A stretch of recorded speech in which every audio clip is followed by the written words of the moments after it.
धन्यवाद उपाध्यक्ष महोदय। उपाध्यक्ष महोदय, हम बड़े गंभीर विषय पर आज चर्चा कर रहे हैं और आपका संरक्षण मैं चाहूंगा।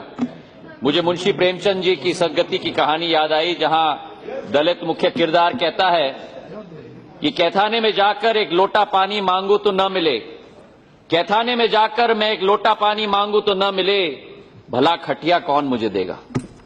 और आज यही स्थिति उपाध्यक्ष महोदय हमारे देश की जनता में निर्मित हो चुकी है, जहां देश का एक एक व्यक्ति अपना जल, जमीन, भूमि, मंदिर, मस्जिद के विषय पर विसंगतियों का सामना कर रहा है। अभी अपनी अभिव्यक्ति की आजादी की लड़ाई देश का हर इंसान आज लड़ रहा है, जो वातावरण आज इस सरकार ने निर्मित किया है। ये क्या आश्चर्य की स्थिति है कि पिछले 2.5 वर्षों में जो स्थितियां निर्मित हुई हैं पूरे देश में, घटनाएं के ऊपर घटनाएं, हां, तेज रफ्तार आई है उन घटनाओं में उपाध्यक्ष महोदय। चाहे हम अपने गृह राज्य मध्य प्रदेश में देखें, जहां 50 दलित परिवारों ने स्वयं मुख्यमंत्री से इच्छा मृत्यु की मांग की है।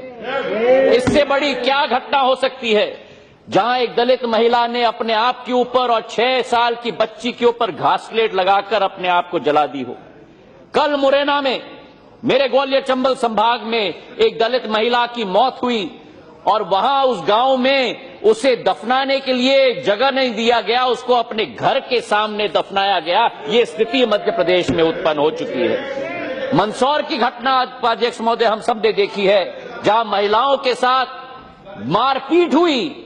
मेरी महिलाएं सदन में बैठी हुई हैं, और जिन लोगों ने उन पर मारपीट की उनको जेल में नहीं डाला गया, लेकिन उन महिलाओं को ही जेल में डाला गया। ये कहां का न्याय है? कैसे देश में हम अपना जीवन यापन कर रहे हैं? चाहे मध्य प्रदेश की हम बात करें, हरियाणा में हम बात करें, जहां 21 वर्षीय दलित महिला के ऊपर बार बार बलात्कार किया गया, चाहे हम गुजरात की बात करें, चाहे ऊना की घटना, जहां जो 4 दलितों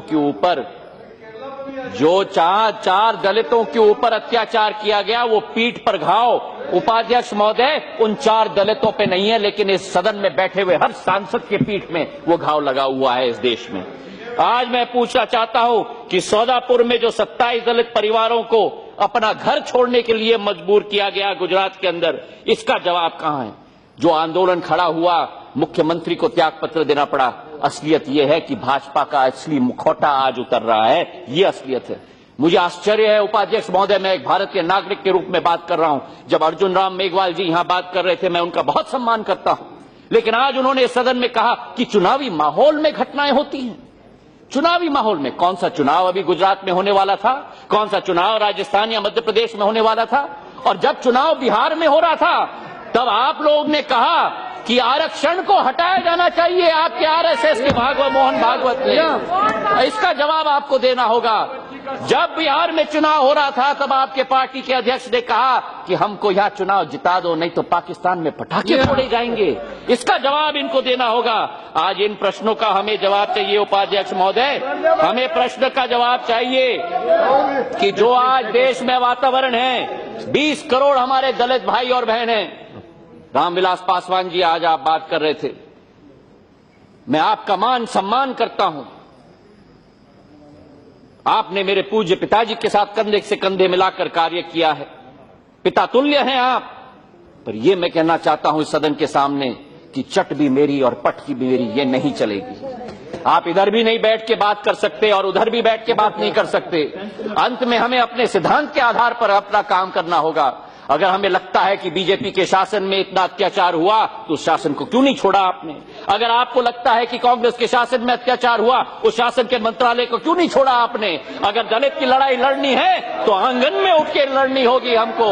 ये मैं आपसे मांग करता हूं। और उसी के साथ मैं कहना चाहता हूं कि जो आज आंकड़े पेश किए गए हैं, हर 18 मिनट दलित के विरुद्ध अत्याचार होता है, हर दिवस 3 दलित महिलाओं का बलात्कार होता है, हर दिन 2 दलित महिलाओं और दलितों की मौत होती है, और पिछले 2.5 वर्षों में 19% बढ़ोतरी दलितों के विरुद्ध अत्याचार में हुआ है। हम स्वच्छ भारत की बात करते हैं, आप कैसी स्वच्छ भारत की कल्पना करना चाहते हो? वो स्वच्छ, how can I wind up sir? I have just started this issue which is an emotive issue. I am only the second speaker from the Congress sir. This is not fair sir. स्वच्छ भारत की हम बात करते हैं, स्वच्छता सड़क पर नहीं, स्वच्छता गली में नहीं, स्वच्छता हमें अपने दिल में लाना होगा, हमारे जहन में लाना होगा, तब ये देश बनेगा। स्वच्छता नहीं बनेगा जब आप गली गली मोहल्ले में जाओगे, तो स्वच्छता मानसिकता में हमें लानी होगी, वो स्वच्छता हमें दिल में लानी होगी, तब हमारा स्वच्छ भारत बनेगा।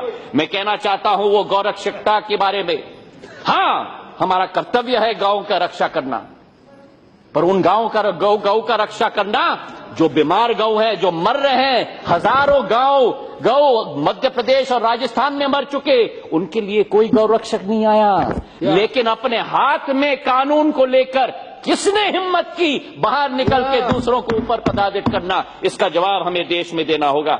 मुझे तो आश्चर्य है उपाध्यक्ष महोदय कि जो प्रधानमंत्री का वक्तव्य रहा, कश्मीर में 1 महीने की चुप्पी।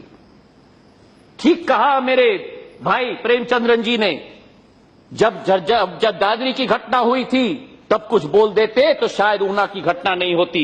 और जब बोला उन्होंने जो बाबा साहब अंबेडकर की बात अर्जुन राम मेघवाल जी कह रहे थे, उन्हीं के पोते प्रकाश अंबेडकर जी ने क्या कहा प्रधानमंत्री के वक्तव्य के बारे में, it is too little too late. और क्या प्रधानमंत्री ने जो शपथ ली थी भारत के संविधान के बारे में, क्या कहा था कि मैं भय या पक्षपात, अनुराग या द्वेष के बिना सभी प्रकार के लोगों के प्रति संविधान और विधि के अनुसार न्याय करूंगा। और उसके बाद ये वक्तव्य आता है कि हमला करना है तो मुझ पर कीजिए, गोली चलाना है तो मुझ पर चलाइए, लेकिन मेरे दलित भाइयों पर हमला बंद होना चाहिए। इतनी बेबसी और लाचारी का वक्तव्य के अलावा क्या हो सकता है? जो व्यक्ति कहे कि मैं प्रथम सेवक हूं, जो व्यक्ति कहे कि मैं चौकीदार हूं, अगर कोई भी वो हत्या करने का कदम उठाए तो उस व्यक्ति के विरुद्ध इस सरकार को, उस प्रधानमंत्री को कदम लेना चाहिए, तब हम आपका साथ देंगे। ये विश्वास मैं आपको दिलाना चाहता हूं। बात होती है सदन के बाहर, तेलंगाना में जाकर दलितों की बात होती है, मध्य प्रदेश में जाकर कश्मीर की बात होती है, और सदन चल रहा है और चुप्पी साधी हुई है। कश्मीर में एक शब्द मेरे प्रधानमंत्री नहीं कह सकते सदन के अंदर, दलितों के ऊपर एक शब्द मेरे प्रधानमंत्री नहीं कह सकते सदन के ऊपर। कैसे विश्वास जताओगे 125 करोड़ की जनता के बीच में? जो कहा जाता है digital India, stand up India, startup India, बस वास्तविकता है suppress India, repress India, weak India and beat India. जो बात की जाती है कांग्रेस मुक्त भारत की, अब आप बात कर रहे हैं दलित मुक्त भारत की। और जब आप झाबुआ गए थे, जब आप झाबुआ गए थे और वहां आपने कहा कि आदिवासी उन्मूलन की बात आपने की, जो शर्म की बात होती है आपके पोस्टरों पर, तो आप आदिवासी मुक्त भारत की बात करते हो। प्रधानमंत्री वक्तव्य देते हैं और अगले दिन 3 Andhra Dalits tied to trees and trashed for skinning cow, Dalits stripped and killed for stealing watch। अगर उस वक्तव्य के बाद भी प्रधानमंत्री के कुछ न हो पाए तो उसका क्या मतलब है? मैं पूछना चाहता हूं कि वो बात की जाती है फ्रिंज एलिमेंट्स के बारे में, ये फ्रिंज एलिमेंट नहीं उपाध्यक्ष महोदय, फ्रिंज एलिमेंट आज देश में सेंटर हो चुका है और सेंटर हमारे देश में फ्रिंज हो चुका है। मैं पूछना चाहता हूं, जो प्रधानमंत्री जी ने 7 आज्ञाएं दी थी इलाहाबाद में, क्या सेवा भाव? मैं पूछना चाहता हूं कि इतने बड़े वर्ग को वंचित रख के सेवा भाव हो सकता है? उन्होंने कहा था संवेदना, जो उनके विधायक ने तेलंगाना राजा सिंह ने कहा कि जो ऊना में हुआ वो ठीक हुआ, क्या ये संवेदना हुई? जो संयम की बात की गई उपाध्यक्ष महोदय, संयम की मैं पूछना चाहता हूं, जो वीके सिंह जी ने वक्तव्य दिया दलितों के बारे में, क्या वो संयम है? जो समन्वय की बात की, जहां इनके प्रदेश सरकार है, मध्य प्रदेश में, राजस्थान में, गुजरात में, वहां क्यों नहीं संयम है केंद्र और प्रदेश के बीच में? जो पासवान जी ने अभी कहा कि प्रदेश सरकार को कदम उठाना चाहिए, ये क्यों नहीं आदेश देते प्रदेश सरकार को कदम उठाने के लिए? जो संतुलन की बात की गई, जो सकारात्मक की बात कही और संवाद की, जो हमारी मायावती जी जो 5 बार मुख्यमंत्री रही हैं, सांसद है, उनके बारे में टिप्पणी की गई, क्या वो संवाद की बात होती है दया शंकर के बारे में? तो मैं पूछना चाहता हूं कि जो एक कैबिनेट का मंत्री भी न जा पाया, एक कैबिनेट मंत्री भी एक भी हिंसा का जगह न जा पाया, जहां इंदिरा गांधी जी बेलची में गई थी अपने वेस्ट तक पानी में घूमते हुए, जब दलितों का नरसंहार हुआ था, राहुल गांधी ऊना गए थे, रोहित वेमुला के यहाँ गए थे, सरकार का एक मंत्री क्यों नहीं जा पाया एक ही घटना पे? मैं पूछना चाहता हूँ और नहीं उपाध्यक्ष महोदय, कांग्रेस की सरकार, उपाध्यक्ष महोदय, I beseech you, I am fighting for the cause of the Dalit, I beseech you उपाध्यक्ष महोदय, कांग्रेस की सरकार ने मीरा कुमार जी को अध्यक्ष बनाया, जो दलित है उनको अध्यक्ष बनाया। कांग्रेस की सरकार ने राष्ट्रपति के आर नारायण जी को बनाया। कांग्रेस की सरकार ने 7 कैबिनेट के मंत्री बनाया। मैं धन्यवाद देना चाहता हूं कि मेरे राज्य के थवरचंद गहलोत जी को इन्होंने मंत्री बनाया। मैं बधाई इनको देना चाहता हूं कि कम से कम मेरे राज्य को प्रतिनिधित्व दिया। कांग्रेस की सरकार ने SC ST एट्रॉसिटी एक्ट लेके आई।